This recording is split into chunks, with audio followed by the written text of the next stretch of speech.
नमस्कार मंडळी, मी चतुरराव. चला, आज तुम्हाला मी समजूतदारपणाची एक मजेदार गोष्ट सांगतो. एक होता गणपत गुणगुणे. गणपतला दोनच गोष्टी आवडायच्या, एक भुईमुगाच्या शेंगा आणि दुसरी दररोज संध्याकाळी 5 वाजले की त्याच्या सायकलवरून मस्तपैकी हवा खात खात गावात फेरफटका मारणं.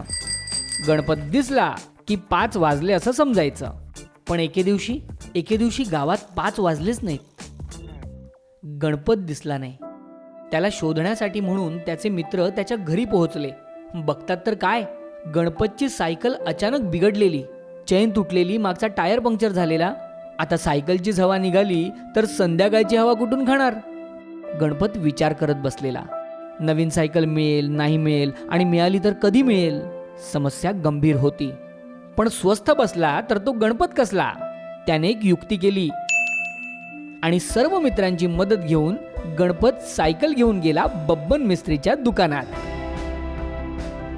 बब्बन मिस्त्रीने तर कमालच केली. 1 तासात सायकल रिपेअर पण केली. ब्रेक शूज बदलले, चैन नीट केली आणि पंक्चर काढून दिलं. झाले 100 रुपये. आता दुसरी समस्या, गणपतकडे तर एवढे पैसे नव्हते. मग काय, त्याच्या मित्रांपैकी प्रत्येकाने आपला खिसा रिकामा केला आणि सगळ्यांनी मिळून 100 रुपये जमा केले. मग गणपतची आता नवी कोरी झालेली सायकल गणपतने रुबाबात घेतली आणि मित्रांसोबत निघाला संध्याकाळच्या फेरफटक्याला. गणपतने समजूतदारपणा दाखवला आणि नवीन सायकलच्या खर्चापासून वाचला. गोष्ट संपली. मित्रांनो, कशी वाटली गोष्ट? मला माहिती आहे, तुम्ही म्हणाल यात काय आहे? हे तर गणपतने तेच केलं जे त्याला करायला पाहिजे होतं. आपण सर्वजण तेच तर करतो. प्रत्येक वेळी जेव्हा टीव्ही, फ्रीज, मोबाईल खराब होतो तेव्हा आपण हे सर्व नवीन थोडंच घेतो. रिपेअरवाल्याकडे जाऊन या गोष्टी रिपेअर करून घेतो. तर मंडळी, आपण म्हणताय ती गोष्ट खरी आहे. पण अडचण एवढीच आहे, जेव्हा दुष्काळ येतो आपण हातपाय गळून बसतो आणि ही रिपेअर युक्ती जलसंधारणाच्या कामाच्या बाबतीत लागू करायला विसरतो. उलट जलसंधारणाच्या कामाच्या बाबतीत हे रिपेअरिंग खूप महत्त्वाचं आहे. खूपच कमी खर्चात आणि लोकसहभागातून जुने खराब झालेले बंधारे पण दुरुस्त होऊ शकतात आणि नव्यासारखं काम करू शकतात. आणि खूप ठिकाणी लोकांनी हे केलंय सुद्धा. चला भेटूया जलसंधारणाच्या काही चतुर खेळाडूंना. संपूर्ण महाराष्ट्रात सर्वात कमी पाऊस पडणारे तालुके सातारा जिल्ह्यातील माण आणि खटाव. माझं वय आता 54 वर्ष आहे. म्हणजे मी माझ्या डोळ्याने आत्तापर्यंत दुष्काळच बघत आलेलो आहे. आणि गावामध्ये पाण्याची एवढी बिकट परिस्थिती आहे की साधारणपणे नोव्हेंबर ऑक्टोबर महिन्यापासून जी सुरुवात त्या पाण्यासाठी की ते पाक पुढचा पावसाळा येईपर्यंत, आणि तुझं पडला पाऊस चांगला व्यवस्थित तर ठीक, नाही तर तो बी दुष्काळच. दुष्काळ इतका आमच्याकडे होता की अगदी डिसेंबर जानेवारी म्हटलं ना की टँकरची मागणी चालूच करावी लागत होती. एका टँकरवर कधी भागत नाही. आम्ही लांब लांब जायचो पाण्याला, असं 2-3 किलोमीटर पाण्याला जायचो.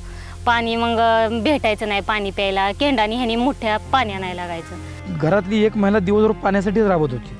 तिने पाणी शोधायचं दिवसभरामध्ये. ज्या ठिकाणी मिळेल त्या ठिकाणी हांडा घेऊन जायचं, त्या ठिकाणी हांडाभर पाणी घेऊन यायचं. त्याशिवाय दुसरा पर्याय नाही काय. पण याच तालुक्यातली 4 गावं, कोळेवाडी, दिवडी, पांढरवाडी आणि गोडसेवाडी, या गावांनी स्वतःला प्रयत्नपूर्वक गेल्या 2 वर्षात दुष्काळमुक्त केलंय. आणि या कामात जुन्या बंधाऱ्यांच्या पुनरुज्जीवनाच्या कामानं एक महत्त्वाची भूमिका बजावली आहे. आणि या कामाची सुरुवात झाली या विभागाच्या कृषी खात्याच्या मार्गदर्शनाने. सातारा जिल्ह्यातील मान तालुक्यातील कोळेवाडी हे गाव वर्षानुवर्ष दुष्काळामुळे त्यांनी सांगितलं की आता आपल्याला काहीतरी परमनंट उपाय केले पाहिजेत. त्यासाठी ज्यावेळी कृषी विभाग आणि इतर यंत्रणाची यांनी मिटिंग घेतली त्यावेळी यांचा एकच मागणी होती, ती म्हणजे आम्हाला नवीन सिमेंट बंधारे द्या, आम्हाला नवीन माती बंधारे द्या.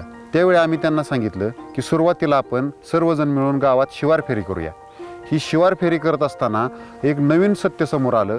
ते म्हणजे या गावामध्ये यापूर्वीच 10 जुने मातीचे बंधारे आहेत 10 जुने सिमेंटचे बंधारे आहेत, परंतु ते 10-12 वर्षापूर्वी झालेले असल्यामुळं त्याच्यात आत्ता पूर्णपणे 100% पाणी गळती होऊन आज बंधारा भरला की 8 दिवसाच्या आत बंधारा मोकळा होत होता. पाऊस पडायचा पण ते पूर्णपणे गाळाने फुल भरलेले होते.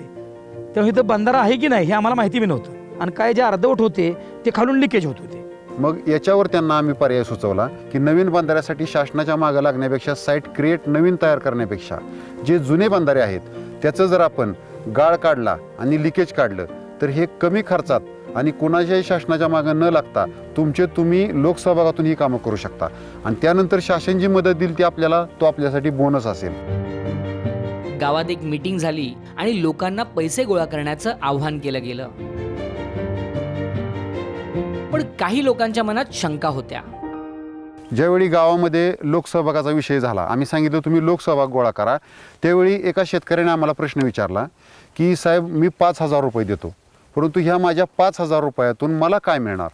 त्यावेळी त्याला आम्ही हे समजून सांगितलं की याच्यात जी काय आपण दुरुस्तीची कामं करू, तुझ्या 5,000 रुपयामध्ये एका वेळी एका बंधाऱ्यातला गाळ निघू शकतो. तो गाळ निघाल्यानंतर त्या बंधाऱ्यात 5 लाख लिटर पाणी साठू शकतं. हे 5 लाख लिटर पाणी म्हणजेच तुम्ही जे आत्ता दुष्काळात प्रत्येक वेळी 6-6 महिने टँकर आणता, एका टँकरला 1,000 रुपये गेले तर 500 टँकरचे 5 लाख रुपयाचं तुमच्या 5,000 या गावात पाणी मुरणार आहे.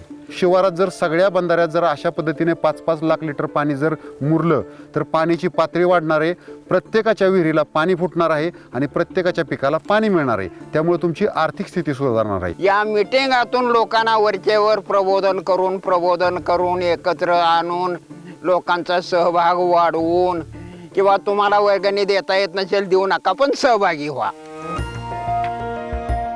हळूहळू लोकांना आजच्या मेहनतीचा भविष्यात होणारा फायदा दिसू लागला. त्यामुळे ती एकत्र आली आणि त्यांनी निधीही जमा केला. आमच्या गावकऱ्यांनी कोणी 5,000 दिलं, कोणी 7,000 दिलं, कोणी सक्तीनुसार कोणी 1,000 दिलं, कोणी 500 दिलं. लोकवर्गणी आमची एका झपाट्यात 1 ते 1.5 लाख पहिल्याच वेळेस जमली. त्यामुळं वर्गणी जमली की आम्ही हे काम चालू केलं. एखादं व्रत घ्यावं तसं या गावच्या लोकांनी झपाटून या कामाचा पाठपुरावा केला आणि लोकसहभागामुळे इतकी वर्ष गावात सुस्त पडून राहिलेले बंधारे अचानक नवीन चैतन्य घेऊन कामाला लागले. विश्वास बसणार नाही इतकं पाणी या बंधाऱ्यांमध्ये जमलं. जेवढे काम केले ना त्यातल्या 9 तरी बंधाऱ्यातनी ना अगदी असंच पाणी आहे, उलट ह्याच्यापेक्षा जास्त पाणी आहे. उदाहरणादाखल कोळेवाडीतला हा जुना माती बंधारा पहा. या एका बंधाऱ्यात आज 15 TCM म्हणजेच 1.5 करोड लिटर पाणी जमा आहे. म्हणजे 10,000 लिटरचे 1,500 टँकर्स इतकं पाणी, म्हणजे 30 लाख रुपयांचं पाणी. आणि एवढ्या किमतीचं पाणी फक्त या एका बंधाऱ्यामुळे गावाला दरवर्षी मिळणार आहे. आणि यासाठी सगळ्यांचे मिळून लागले किती? फक्त 80,000 रुपये. आणि त्याच्या बदल्यात गावकऱ्यांना जे मिळालं त्याचं मोल कैक पटीने जास्त होतं. जे पाण्याची उपलब्धता झाली त्याच्यातील आम्हाला एखादं पाणी महत्त्वाच्या ठिकाणी योग्य वेळी मिळालं आणि त्यामुळं हा चांगला फायदा झाला. आता गेल्या वर्षी आम्ही बटाटा लावला, 25,000 रुपये खर्च केला, भांडवल घातलं आणि त्याच्यामध्ये 60,000 रुपये उत्पन्न काढलं. आम्ही वाटाणा केला आम्ही दोघच म्हातारे 45,000चा वाटाणा ऐकला. आयुष्याचा कायापालट होणं म्हणजे काय असतं हे आज गावकरी याची देही याची डोळा अनुभवतायत. गावाने पाण्याला जपलं, पाण्याने माणसांना जपलं. पाण्याची क्षमता वाढली, पाणी टिकून राहिलं. आता काय कुठं बाहेर फिरायची गरज नाही. माणसांचा तेवढाच टाईम होता तो आता शेतीसाठी वापरायला माणसं लागली. त्याच्यामुळं पाणी मुबलक मिळायला लागलं माणसाशी. 5-6 वर्ष इथंच काढली. पाण्यात लय त्रास व्हायला लागला. मग मुंबईला गेलो, 5 वर्ष मुंबईला काढली. आता यंदा इथं आलोय तर पाण्याची भरपूर म्हणजे व्यवस्थित झाली आहे. मग आम्ही मुंबईला वापस गेलोच नाही. इथं आम्हाला म्हणजे पीक जरी केलं तरी भरपूर पैसाही मिळतो. वाटाणा केला, परत बटाटा केला, मग त्यातनं आम्हाला भरपूर फायदा झाला. मग आम्ही इथंच राहिलो. हे पाणी लोकाला जात होतं ते आता जाईल का? आता आपल्यालाच राहील. मनुष्याने आमच्या गावाला जुजू करील तो हारूक वाटायला. मग काय म्हणायची गावकरी आमची, अजून 5-5 हजार द्या, अजून द्या 5-5 हजार. मी 10-15 मुलं घेऊन पोहायला गेलो. आनंद वाटला, समाधान वाटलं, आनंदाची अश्रू आली. असलं पाणी कधी बघितलं नाही. आणि जे बघतोय पाणी ते आपण तयार केलेलं पाणी बघतोय, दुसऱ्याने तयार केलेलं नाही. हे आम्ही तयार केलेलं आहे, त्याच्याबद्दल आम्हाला फार मोठं समाधान आहे. वॉटर बँक तयार करतो, जलसंधारणाची कामं करतो. कीर्तनकार महाराज आता त्यांच्या कीर्तनातून जलसंधारणाच्या माहितीचा आणि लोकशक्तीच्या महतीचा प्रसार करतायत. एकमेक आपण एकत्र आलो तर निश्चितपणे जलसंधारणाची फार मोठी कामं होऊ शकते. सर्व लोकांनी आज या कोळेवाडी गावाचं उदाहरण घेऊन, आदर्श घेऊन या पद्धतीनं नवीन कामाच्या मागं न लागता, जास्त खर्चासाठी शासनाच्या मागं न लागता, आपण जर जे जुने बंधारे आहेत त्या बंधाऱ्याचं जर पुनरुज्जीवन, नूतनीकरण केलं तर हे कमी खर्चातले उपाय आहेत. आणि या खर्चामुळं आपण कितीतरी पटीत आणि फार कमी वेळात याच्यामध्ये चांगल्या पद्धतीचा रिझल्ट आणून चांगला फायदा मिळवू शकतो. तर मग वाट कसली बघायची? कृषी खात्यात जा, बंधाऱ्याच्या पुनरुज्जीवनाची तांत्रिक माहिती घ्या आणि ताबडतोब कामाला लागा. आणि या 4 गावांप्रमाणेच आपल्या गावाला सुद्धा पाणीदार करा.